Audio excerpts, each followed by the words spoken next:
কোরআনে কারিম এই পৃথিবীতে যেহেতু শুধু মুসলমানদের জন্য আল্লাহ দেয়নি, দুনিয়াতে আমরা মানুষ পাবো বাচ্চা যারা বিবেচিত আছি সবার জন্য আজকের এই কোরআন।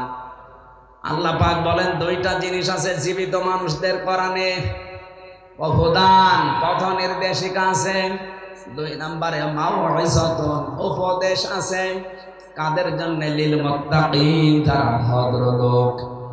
সুতরাং আজকের আলোচনায় যারা ভদ্রলোক আল্লাহর কাছে তাদের কাজ হবে, আর যারা অভদ্র অসভ্য এদের কোনো কাজ না। ওয়ালা ইয়াসিদুজ জালিমিনা ইল্লা খাসারা, জালেমদের শুধু ক্ষতি বৃদ্ধি হবে।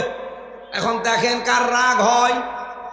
আমি রাসূলের উপরে দরুদ আর সালাম পাঠ করার মাধ্যমে তেলাওয়াতকৃত আয়াত ছিল আমার সূরা আরাফ 26 নম্বর আয়াত, মাত্র একটা আয়াত পড়েছি। আমার এই মাথার ভেতরে আয়াত নিয়ে যত কথা আছে, আমার তো মনে হয় যে সারা রাত না, আমার সারা জীবন বললে এই আয়াতের কথা শেষ হবে না। আমরা খুব সামারাইজ করব শর্টকাটে, মূল কথাগুলো ঘন্টা খানিক সময় নিয়েছি বলতে চাই, থাকবেন না? জবান ছেড়ে কোরআনের সোনালী আয়াতটা একবার পড়েন। আমরা তাফসীরুল কোরআন মাহফিলে তাফসীর আকারে কথা বলতে চাই। ইয়া বানি আদামা ক্বাদ আনজালনা আলাইকুম লিবাসা। আগে আমরা তাফসীর আকারে যদি বলতে চাই তাহলে সদ্য তেলাওয়াত হয়ে গেছে। আমরা এবার এই সূরার নামকরণ জানতে চাই। সূরার নাম আরফ। নাম কি? বলেন বলেন। এটা হচ্ছে জাহান্নাম আর জান্নাতের মাঝে একটা প্রাচীরের নাম। এখানে জান্নাতি আর জাহান্নামী মানুষদের ভেতরে কথোপকথন হবে। ওয়া বাইনাহুমা হিজাব ওয়া আলাল আরাফি রিজালুন ইয়ারিফুনা কুল্লাম বিসিমাহু। জান্নাতি আর জাহান্নামী মানুষের মাঝখানে একটা প্রাচীর আল্লাহ বানাবেন। কিছু মানুষকে আল্লাহ ওই জায়গায় দাঁড় করিয়ে রাখবে। জয়পুরহাটবাসী দেখেন তো আপনি ওখানে দাঁড়িয়ে আছেন কিনা? নবীজি প্রশ্ন করলেন, সাহাবীরা তোমরা কি জানো এই প্রাচীরে আল্লাহ কাদেরকে দাঁড় করিয়েছে? বলে না, এই মানুষগুলো তারা যাদেরকে আল্লাহ জান্নাতে দেবে না, এমনকি এই মানুষগুলোকে আল্লাহ জাহান্নামেও দেবে না। সাহাবী আবু দারদা প্রশ্ন করলেন, ইয়া রাসূলুল্লাহ এই মানুষগুলোকে আল্লাহ জান্নাতে দেবে না, কারণ কি? নবীজি বলেন এদের সব কিছুই ভালো ছিল, কিন্তু মা বাবার সাথে এদের সম্পর্ক খারাপ ছিল। জয়পুরহাটবাসী এটা রেকর্ড হচ্ছে, সারা দুনিয়া চলছে এখন। যত সন্তান আমরা আছি খুব ভালো করে শোনেন, আমরা কিন্তু 100টার প্রায় 90টা সন্তান জাহান্নামের দিকে, জান্নাতে আমরা যেতে পারবো না। এই একটা কারণে আমার মনে হয় আমাদের সবই ভালো, প্রায় আমরা মা বাবার সাথে সম্পর্ক ঠিক রাখতে পারি না। এটা সম্পর্ক ঠিক রাখা এবং তাদের পেছনে খরচ করা, তাদের সেবা করা, সাধ্য মতো তাদের খেদমত করা, এটা আমরা 100 জনের 90টা ছেলে মেয়ে পারছি না। পারি না যে সমস্ত কারণে, তার অন্যতম কারণ হচ্ছে 2টা। 1 নম্বরে আমাকে আমার মার বাবা ছোটবেলায় এই শিক্ষা দেয়নি যে আল্লাহর পরে তাদের স্থান। কি কথা বলেন এখানে? আল্লাহর পরে যে মা বাবার স্থান, এই শিক্ষা যেখানে দেওয়া হয়, আমাকে সেই শিক্ষা আমার মা বাবা দেয়নি, এই জন্য আমি জানি না যে মা বাবা কি। 2 নম্বরে আমাদের দেশের শিক্ষা ব্যবস্থা যা আছে, সেই শিক্ষা ব্যবস্থায় মা বাবা সম্পর্কে বিস্তারিত আলোচনা নেই। কথা বলেন এখানে? আপনি দেখেন 1 থেকে 5 পর্যন্ত গানের মাস্টার নিয়েছে, শরীর চর্চার মাস্টার নিয়েছে, অথচ একজন আলেম দিয়ে কোরআন হাদিস পড়াবে সেরকম আলেম 1 থেকে 5 পর্যন্ত আজও নেওয়া হয়নি। বলেন, যিনি দায়িত্বে আছেন ডক্টর মোহাম্মদ ইউনুস, 2 নবীর নাম আপনার, মোহাম্মদ একটা, ইউনুস একটা, 2 নবীর নাম না? তা আপনি কার ইশারায় চলছেন আমরা জানি না, অন্তত নিজের নামটা তো ঠিক রাখবেন। 2 নবীর নাম নিয়ে বসে আছেন আপনি। 92% মুসলমানের দেশে একটা আলেম নিয়োগ দিতে পারেন না, আর আপনি নাচের মাস্টার নিয়েছেন।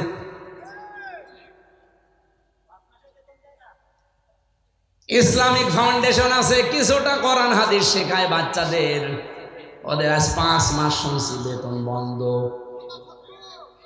ধর্ম মন্ত্রণালয়ে যিনি আছেন, কি করছেন আপনি? হয় দায়িত্ব সঠিকভাবে পালন করেন, নাই ছেড়ে দেন।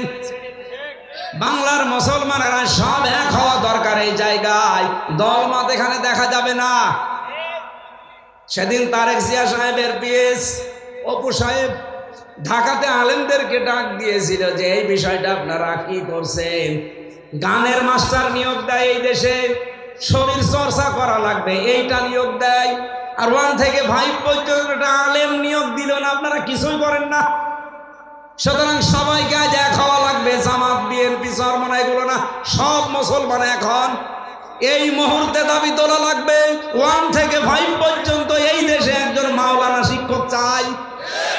এই দাবি করেন কারা দেখে? লিল্লাহে তাকবীর। হ্যাঁ দেখেন তো, হাত তোলেনি কে?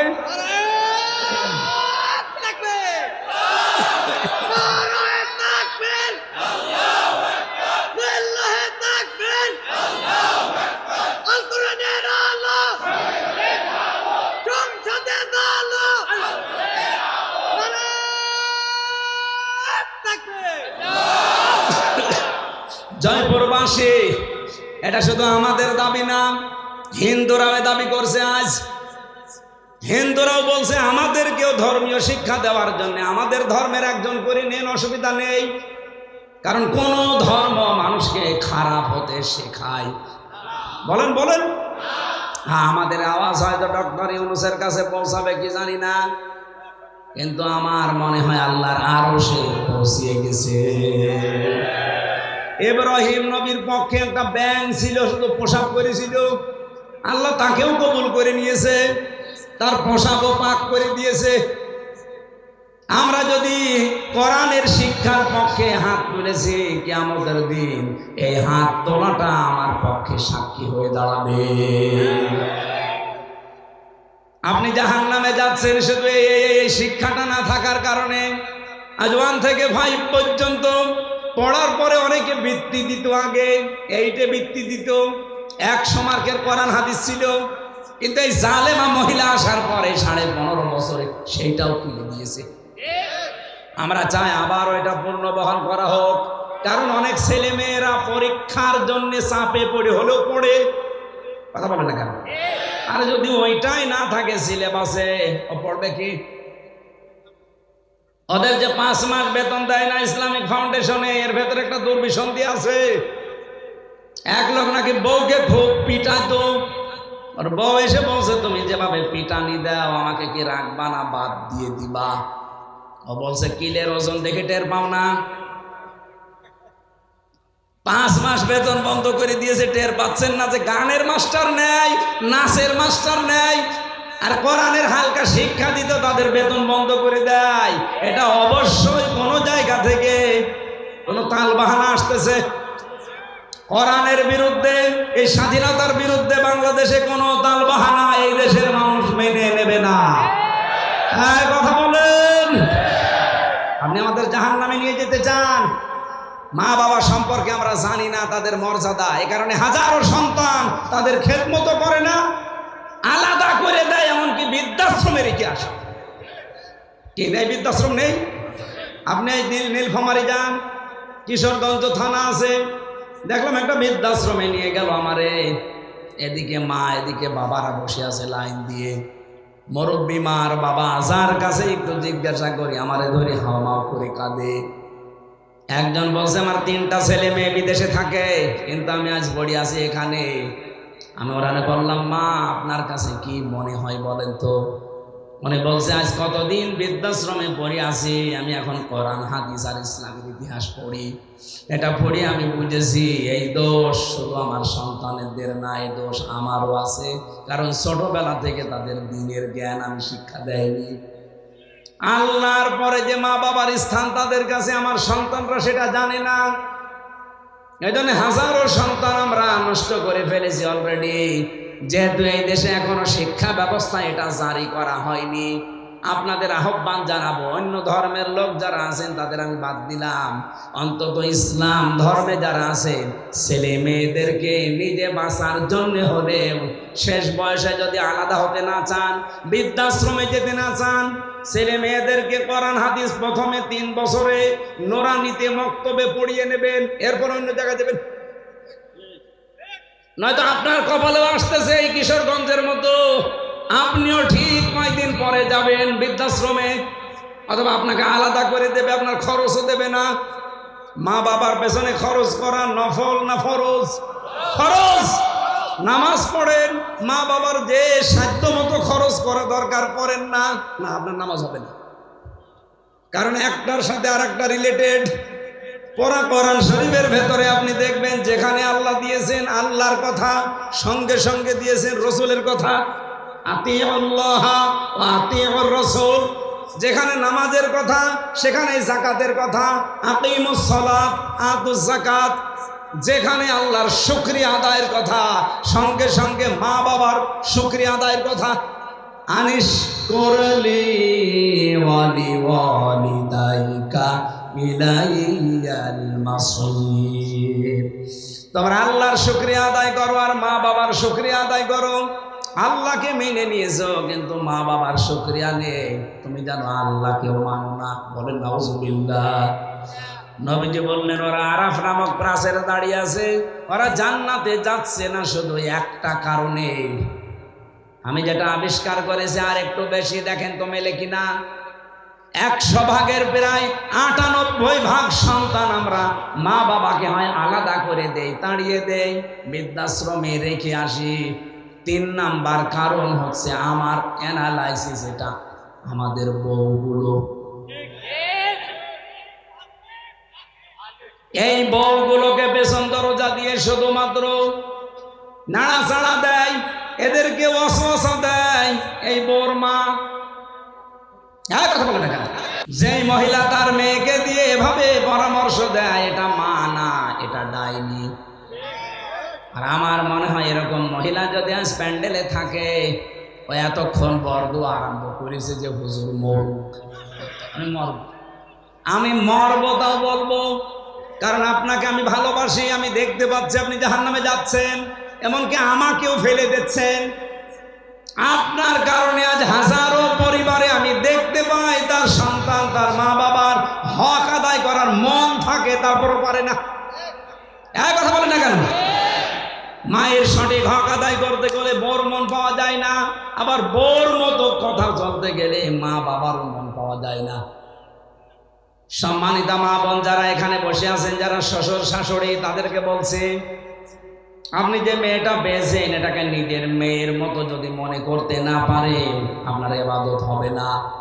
কারণ এই মেয়েটা সব কিছু ছেড়ে দিয়ে আপনার পরিবারে এসেছে। আপনি নিজের মেয়ের কত ভুল হয়, দোষ হয়, মাফ করে দেন। আর অন্যের মেয়ে এসেছে, চুন থেকে পান খসলে ছেলের কানে কানে তুলে দেন। আপনি মা। খালি নামাজ পড়া, রোজা রাখা আর কালো বোরকা পরা ইবাদত না। পুত্রবধূকে নিজের মেয়ের মতো উদার মনে ভালোবাসা, এটাও ইবাদত। এরকম বউ শাশুড়ি কম না বেশি? নেই। কম মানে 2-1টা আছে, ইতিহাসের পাতায় পড়েছি। আশা করছি জয়পুরহাটে এরকম মহিলা তৈরি হবে না। সম্মানিতা মা বোনেরা, কি মনে করেন কোরআন হাদিস কি বোঝেন আমি জানি না।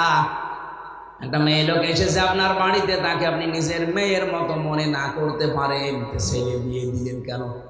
মনে মনে ভাবে যে ছেলে বিয়ে দিয়ে বৌমা দখল করে নিয়েছে। সব সময় বউকে ভালোবাসে। আরে মা, আপনার দর সেজদায় পড়ে থাকার কথা যে আমার ছেলে অন্তত বৌমা নিয়ে ব্যস্ত আছে, অন্য মেয়ের সাথে লাইন করে না। কথা বলে না কেন? সাহাবী প্রশ্ন করলেন, হে নবী, এই মানুষটাকে যে আপনি বললেন যে জাহান্নামও আল্লাহ দেবে না, কারণ কি? বিশ্ব নবী ওই দিন জানিয়েছিলেন এদের আল্লাহ জাহান্নামে দেবে না একটা কারণে, এই দুনিয়াতে এই মানুষগুলো ইসলাম কায়েমের জন্য আন্দোলন করেছে। জয়পুরহাটবাসী সারা পৃথিবীর মানুষকে জানাচ্ছি, যারা দিন কায়েমের জন্য জমিনে চেষ্টা করেন, আপনার পদ্ধতি ভুল হতে পারে, কিন্তু আপনার মন থেকে ইখলাসের সাথে যদি দিন কায়েমের জন্য চেষ্টা করেন, আপনার আর যাই হোক আপনি জাহান্নামে যাবেন না। কোরআনে কারীমের সূরা সাফের ভেতরে দলিল আছে, হালা দুল্লুকুম আলা তিজারাতিন তুনজিকুম মিন আযাবিন আলীম। এমন একটা ব্যবসার কথা বলবো যেটা করলে জাহান্নামে এই যন্ত্রণাদায়ক আযাবে যাওয়া লাগবে না। সেটা হচ্ছে আল্লাহ রাসূলের প্রতি ঈমান আনার পর জান আর মাল দিয়ে এই জমিনে দিন কায়েমের চেষ্টা করা। এই বাংলাদেশে যে ৭৩টা দল আছে, সবচাইতে বেশি ভালোবাসে আল্লাহ কোন দলকে? কোরআনে কারিমে সূরা সফ ৪ নম্বর আয়াতটা পড়েন এবং সূরা মায়েদা ৫৪ নম্বর আয়াতটা পড়েন। রব্বুল আলামিন, আমি যদি বানিয়ে বলি আপনি বাংলা নিয়ে আসেন, ইংরেজি নিয়ে আসেন, উর্দু নিয়ে আসেন, ফার্সি নিয়ে আসেন, যে ভাষা নিয়ে আসবেন আপনাকে আমি দেখাবো। ইন্নাল্লাহা ইউহিব্বুল্লাযীনা ইউকাতিলুনা ফি সাবিলিহি সাফফান কাআন্নাহুম বুনিয়ানুম মারসুস। অবশ্যই আমি আল্লাহ ওই দলকে ভালোবাসি যারা সীসা গলা প্রাচীরের মতো ঐক্যবদ্ধ হয়ে এই জমিনে আল্লাহর দিন কায়েমের জন্য চেষ্টা চালিয়ে যাচ্ছে। আর এই বাংলাদেশে এটা সবচাইতে বেশি চালাচ্ছে জামাত ইসলামী। যদি প্রমাণ ভুল হয় আপনি এখানে আসেন, যদি ভুল হয় আপনি বলেন যে না এদের দ্বারা এটা না, এরা দুনিয়া চায়। কে দুনিয়া চেয়েছে আপনি বলেন? মাওলানা মতিয়ার রহমান নিজামী মন্ত্রী ছিল, দুনিয়া চায়নি। ওনার এখনো ঘর হচ্ছে কাঁচা ঘর, মাটির দেওয়াল, চারিদিকে উপরে টিন। একজন মন্ত্রীর ঘর কাঁচা বাংলাদেশের ইতিহাসে এই প্রথম। এই কথা বললেন না কেন? সাতক্ষীরার মাওলানা রিয়াসাত আলী এমপি ছিল জামাতের কয়েকবার, এখনো পর্যন্ত তার বাড়িটা এই যে খেজুর গাছের পাতা দিয়ে ঘেরা। অথচ বাংলাদেশে বহু মানুষ আমি দেখি শুধু একবার চেয়ারম্যান হয় ৫ তলা বাড়ি হয়ে যায়। বলেন, সেদিন বাইরের দেশে ছিলাম আমি, এক হোটেলে উঠেছিলাম, ওটা মনে হয় থাইল্যান্ডে না সিঙ্গাপুরে, যে কোনো একটা দেশে হবে, না মালয়েশিয়া। এই দেশগুলোতে যখন ঘুরতে যায়, মাহফিলে যায়, আমারে নিয়ে যায়, হোটেলে তুলে দেয়। হোটেল থেকে নিচে নামলাম, নেমে দেখি ২ জন বসে বসে চা খাচ্ছে আর মুখ নিচু করে আছে। আমি তো হালকা চিনে ফেলেছি, যে সালাম দিলাম, আমার সালামের জবাবে তো বলবে যে ওয়ালাইকুম আসসালাম। না, বলছে হুজুর আমরা আগেই পালিয়েছি। আরে ভাই, সালামের জবাব হচ্ছে আমরা আগেই পালিয়েছি, একটা কথা হইলো বলেন তো ওয়ালাইকুম আসসালাম। বলছে না, আপনি আগেই পালাইলেন কেন? আপনার না ৬২০টা বাড়ি শুনেছি, আল জাজিরা রিপোর্ট দিয়েছে তার বাড়ি হচ্ছে বাংলাদেশ আর বিশ্বে মিলে ৬২০টা। অথচ লোকটা একটা বাড়িতেও থাকতে পারে না, থাকে হোটেলে।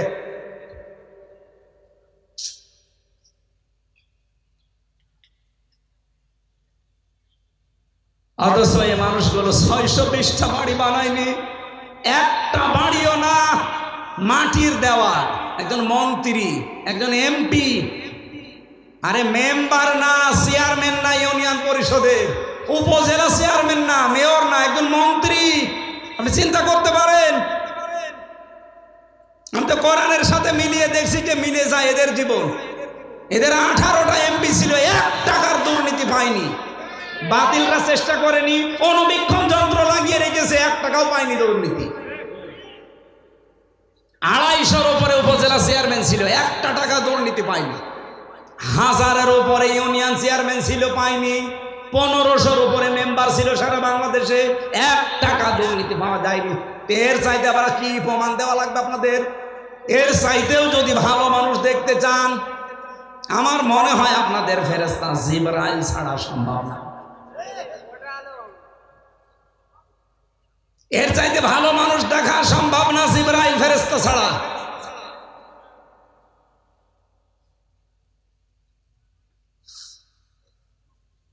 এজন্য গ্যারান্টি দিতে পারি আপনাদেরকে, সীসা গলা প্রাচীরের মতো আজ ঐক্যবদ্ধ হয়ে আল্লাহর এই জমিনটায় 56,000 বর্গ মাইলে দিন কায়েমের জন্য কাঁধে কাঁধ মিলিয়ে চেষ্টা চালিয়ে যাচ্ছে মন থেকে।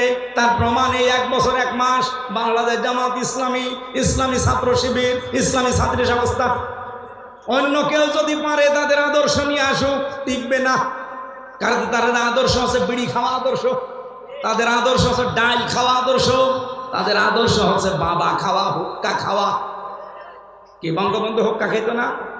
কথা বলেন। আপনি হুক্কা খাওয়া আদর্শ নিয়ে এসে, ডাল খাওয়া আদর্শ নিয়ে এসে, রাস্তা চুরি করা আদর্শ নিয়ে এসে এই জামাত ইসলামের সাথে আপনি টক্কর দিতে চান, কিয়ামতের আগেও পারবেন না। কথা বলতে দেন ভাই। বাস্তবতার দিকে তাকিয়ে বলেন তো, এই বাংলাদেশে 56,000 বর্গ মাইল, 630টা থানা, একটা নেতা কর্মী দেখান যে জামাত ইসলামীর যারা ডাইল খায়, বলেন। আমি সারা দেশে ঘুরছি, একটাও পাইনি। এরা ধর্ষণ করেছে, প্রমাণ দিতে পারেন?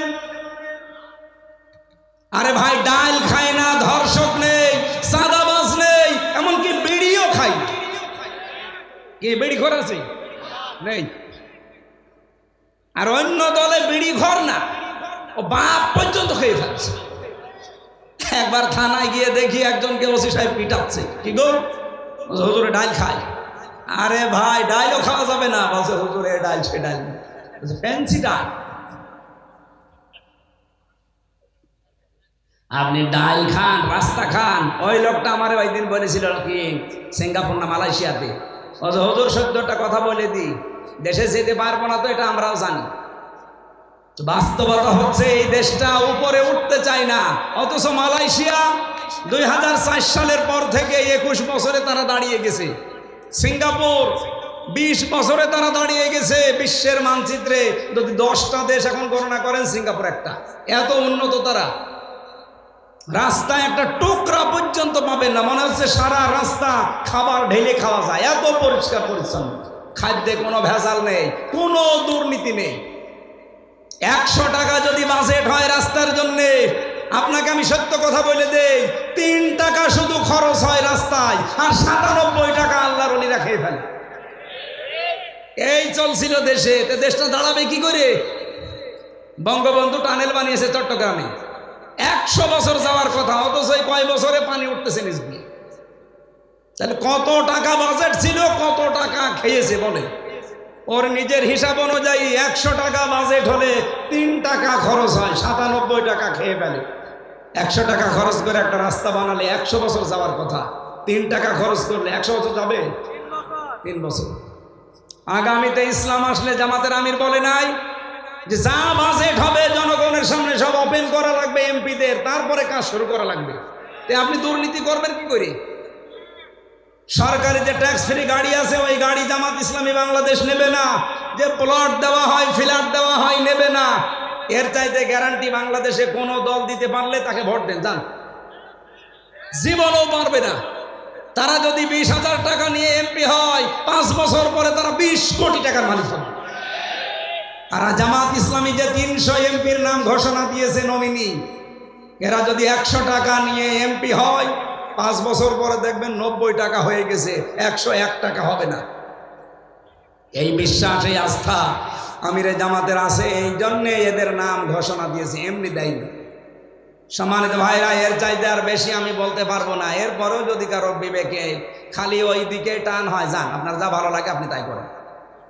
তাহলে ইসলামী আন্দোলন করলে একটা লাভ, জাহান্নামে যাওয়া লাগবে না। আর যাই হোক, সুতরাং অ্যাক্টিভ হওয়ার জন্য আহ্বান জানাচ্ছি। যারা এখনো দোদুল্যমান অবস্থায় আছেন, ছড়িয়ে ছিটিয়ে আছেন, আসেন অ্যাক্টিভ হন। দিন কায়েমের জন্য ঐক্যবদ্ধ হয়ে চেষ্টা করলে আল্লাহ বেশি ভালোবাসবে। বলেন না কেন? সূরা, এইরকম একটা সূরার একটা মাত্র আয়াত, 26 নম্বর আয়াত, এটা পোশাক নিয়ে আলোচনা। শয়তানের প্রথম হামলা মানব জাতির উপরে এবং তার পদ্ধতি কি ছিল সেইটা আল্লাহ জানিয়েছে। শয়তানের যত টার্গেট আছে, হামলা আছে, সবচাইতে বড় হামলা শয়তানের পোশাকের উপরে। কিসের? শয়তান চায় যে আদম সন্তান যেন পোশাক না পরে। এটারে বহু আয়োজন শয়তান করেছে। এই যে সুন্দরী প্রতিযোগিতা, যারা এই প্রতিযোগিতায় নাম লেখা, এদের পোশাক আশাক ঠিক আছে? বলেন বলেন। এমনকি সুন্দর সুদর্শন পুরুষ প্রতিযোগিতা হয়েছিল, কি যেন নাম ওর, অ্যাডলফ। ও নাকি সুন্দর, সারা বাংলাদেশের সবচেয়ে সুন্দর সুদর্শন পুরুষ। ওর জানাজা পড়া দেখলাম, শয়তান জানাজা পড়ছে, এদিকে দিকে তাকাচ্ছে। ওর দিকে তাকিয়ে আমার মনে হইল, ও যদি সবচাইতে সুন্দর যুবক হয়, তা আমি কি? বলেন আমি কি? এবার আসেন আল্লাহর ঘোষণা, ইয়া বানি আদম, হে বনি আদম সন্তানেরা, কদ আনজালনা আলাইকুম লিবাসা, অবশ্যই আল্লাহ তোমাদের উপরে নাজিল করেছি পোশাক। কি করবা এই পোশাক দিয়ে? ইওয়ারি সাওআতিকুম ওয়ারিশা, তোমাদের লজ্জা নিবারণ করবা এবং সৌন্দর্য বৃদ্ধি করার জন্য, বর্ধন করার জন্য আমি আল্লাহ পোশাক দিয়েছি। সুতরাং এখানে আমাদের শিক্ষা হচ্ছে, পোশাকের কাজ আমাদের লজ্জা ঢেকে ফেলা। বহু মানুষ আমরা দেখি এই দেশে পোশাক পরার পর উলঙ্গ, অর্ধ উলঙ্গ থাকে। এমন এমন পোশাক পরে রাস্তাঘাটে আসে, ও পরাও যা, না পরাও তা। বিশেষ করে মেয়েদের, কোরআনে কারিমে আল্লাহ মেয়েদের পোশাকটা দিয়েছেন, ইয়া আইয়ুহান নাবিয়্যু কুল লিআজওয়াজিকা ওয়া বানাতিকা ওয়া নিসাইল মুমিনিনা ইউদনিনা আলাইহিন্না মিন জালাবিবিহিন্না ইলা আখির আয়াত। সূরা আহজাবে এসেছে, হে নবী, আপনার স্ত্রীদের এবং আপনার মেয়েদের আর মুমিন বান্দা যারা, তাদের স্ত্রীদেরকে আপনি বলেন, তারা যেন রাস্তাঘাটে চলতে হলে তাদের জেলবাব, যেটা মাথার উপরে টেনে দেওয়া লাগে, এটা যেন একটু সরিয়ে দেয়। সম্মানিত মা বোনেরা, যখন আপনারা বালেগ হবেন, এই সময় থেকে আপনার পোশাকটা, যেহেতু নামাজ আর রোজা ফরজ হয়ে যায়, একজন মেয়ে যখন বালেগা হয়ে যায়, তখন মেয়েরা যারা এসেছেন এই মাসলাটা ভালো করে শুনবেন। আপনার মেয়ে যখন বালেগা হবে, যখন তার শরীর খারাপ হবে, এটা 12 বছর, 13 বছর, 14 বছর, 15 বছরে হতে পারে। যখন হয়, আপনার স্বামীকে টাচ দিয়ে রাখবেন যে তোমার মেয়ের অবস্থা কিন্তু এই। তার মানে যখন শরীর খারাপ হয়ে গেছে, ওই দিনের পর থেকে তার নামাজ এবং রোজা ফরজ। আপনার স্বামী যদি এই বিষয়টা না জেনে তাকে তাকিদ না দেয়, আপনার স্বামীর গুনাহ হবে না, কারণ তো জানি না, এই জন্য তাকে টাচ দিয়ে জানিয়ে রাখবেন। ওই দিনের পর থেকে যতদিন আপনার আন্ডারে থাকবে, বিয়ে না হবে, এ পর্যন্ত যেন ফরজ নামাজ, ফরজ রোজা বাদ দিতে না পারে। কথা বলেন ঠিক কিনা? কারণ অনেক মেয়ে লোক উদাসীন, কিছু মনে করে না, জানেও না, লজ্জার খাতিরে বলতে চাই না। শেষ পর্যন্ত মেয়ের যে নামাজ ফরজ, রোজা ফরজ, রাখে না, পড়ে না, কিছুই বলে না। এরপর থেকে আপনার এই মেয়ের জন্যে, এই প্রাপ্তা বয়স্কা মেয়ের জন্য এমন একটা ঘোমটা বলেন, জেলবাব বলেন, এমন একটা হিসাব বলেন, এটা ছড়িয়ে দেওয়া দরকার, যেটার দ্বারা তার মাথার চুল, মুখমণ্ডল, চোখ দুইটা বাদ দিয়ে পুরা শরীর ঢেকে রাখা, এটা আসিমাত। আর মুখ খোলা, হাতের কবজি খোলা, এটা রুকসাত। আপনি এমন একটা পোশাক তার জন্য আলাদাভাবে বানিয়ে দেবেন, অন্তত বাইরে যাবার সময় ওই পোশাকটা পরলে তার মাথা, এমনকি তার শরীরের অর্ধেক পর্যন্ত যেন ঢেকে যায়, বাকি শরীর অন্য পোশাক দিয়ে সে ঢাকবে। এটা কি বলেন তো, ফরজ না নফল? ফরজ। এই ফরজটা না থাকার কারণে আজ জেনা বাড়ে, ব্যভিচার বাড়ে, চোখের জেনা, হাতের জেনা, মনের জেনা, এমনকি পরকীয়া প্রেম করে অনেকে 3-4 সন্তানের মা ভাগিয়ে নিয়ে চলে যায়। এই একটা মাত্র কারণ। পর্দা যদি আমরা সত্যি মেনে চলতে পারতাম, আল্লাহর কসম, এই দেশে এত ধর্ষণের ঘটনা ঘটতো না। সব চাইতে বড় বিষয়, যদি আইন থাকতো, পর্দা যদি না থাকার পরও যদি আইন থাকতো, আইনের প্রয়োগ থাকতো। আমি বাইরের দেশে দেখেছি, সেখানে পর্দার বিধান নেই, কিন্তু আইন আছে, প্রয়োগ আছে। বিভিন্ন জাতির মানুষেরা মালয়েশিয়া সিঙ্গাপুরে বাস করছে, কিন্তু প্রকাশ্যে কোনো ঘটনা আমি দেখিনি। হাফ প্যান্ট পরে মেয়েরা চলে যাচ্ছে সামনে দিয়ে। আপনি যদি এক নজর তাকানোর পরে আর এক নজর তাকান, মেয়েটা যদি পুলিশের কাছে কমপ্লেন করে আপনার খবর আছে। আমাদের দেশে এরকম না। এই দেশে যদি সত্যি আইনটাও থাকতো, ইসলাম থাকলে তো সোনায় সোহাগা। যদি আইনটা থাকতো আর প্রয়োগ থাকতো, আমরা যারা ইফতিজিং করি, উল্টা পাল্টা কাজে আজ যারা লিপ্ত হয়, ধর্ষণের মতো, ব্যভিচারের মতো, পুরুষ মানুষের আমার মনে হয় স্বপ্ন দোষ বন্ধ হয়ে যেত। এই জন্য আইন সামনে যদি আমরা ইসলাম নিয়ে আসতে পারি, পোশাকের এই আইন, যে যার ধর্ম মতো পোশাক মেনে চলবে। কোরআনে কারিমের যে নির্দেশনা দেওয়া আছে, যতটুকু আছে মেয়েদের উপরে, মুসলিম মেয়েদের উপরে, এটা প্রয়োগ করতে পারলে এর পেট থেকে আপনি দেখবেন আল্লাহওয়ালা সন্তান আল্লাহ উপহার দিচ্ছে। আব্দুল কাদের জেলানি যেই মায়ের পেটে এসেছিল, মায়ের পেট কি খোলা ছিল? বলেন বলেন। যারা দোয়া চান আমার কাছে, হুজুর দোয়া করেন ছেলে যেন আব্দুল কাদের জেলানি হয়, এমনি হবে?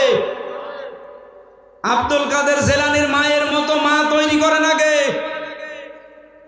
রিসা, রিসা মানে সৌন্দর্য বর্ধন করা পোশাক। হ্যাঁ, মেয়েরা এই পোশাক পরতে পারবে, এটা শুধুমাত্র তার স্বামীর জন্যে। সম্মানিতা মা বোনেরা, সৌন্দর্য বৃদ্ধি হয়, যৌন আকর্ষণ বাড়ে, এরকম পোশাক আপনি পরতে পারবেন আপনার স্বামী, তাছাড়া আপনার বাবার জন্যও পরা যায় না। লিবাসুত তাকওয়া যালিকা খায়র, সবচাইতে বড় পোশাক হচ্ছে তাকওয়ার পোশাক। তাকওয়ার পোশাক কি? আল্লাহর বিধান মানা, নিষেধ ছেড়ে দেওয়া, এটার নাম তাকওয়ার পোশাক। 2 নম্বরে, যেখানে আল্লাহ যে আদেশ দিয়েছে ওই আদেশ সঠিকভাবে পালন করার নাম হচ্ছে তাকওয়ার পোশাক। আপনার স্বামী বাইরে গেছে, আপনার আদেশ হচ্ছে সন্তান, সম্পদ এবং ইজ্জত হেফাজত করে রাখা, এটা আপনার উপরে লেবাস। এই লেবাস তাকওয়া হাজারো মহিলা পরিবারে মানতে পারে না। যালিকা খায়র, যালিকা মিন আয়াতিল্লাহ লাআল্লাহুম ইয়াযাক্কারুন। নবীজি বলেন, এই নিদর্শনগুলো আমি আল্লাহ বর্ণনা করলাম কারণ শয়তানের প্রথম হামলাই ছিল মানুষের ওপরে, এই লজ্জা স্থানের ওপরে। ওই সেই প্রথম দিন থেকে আরম্ভ করেছে। ইয়া বানি আদম লা ইফতিনান্নাকুমুশ শাইতান, হে বানি আদম সন্তানেরা, শয়তান যেন তোমাদেরকে ধোঁকায় ফেলে না দেয়, প্রতারণা না করে তোমাদের সাথে।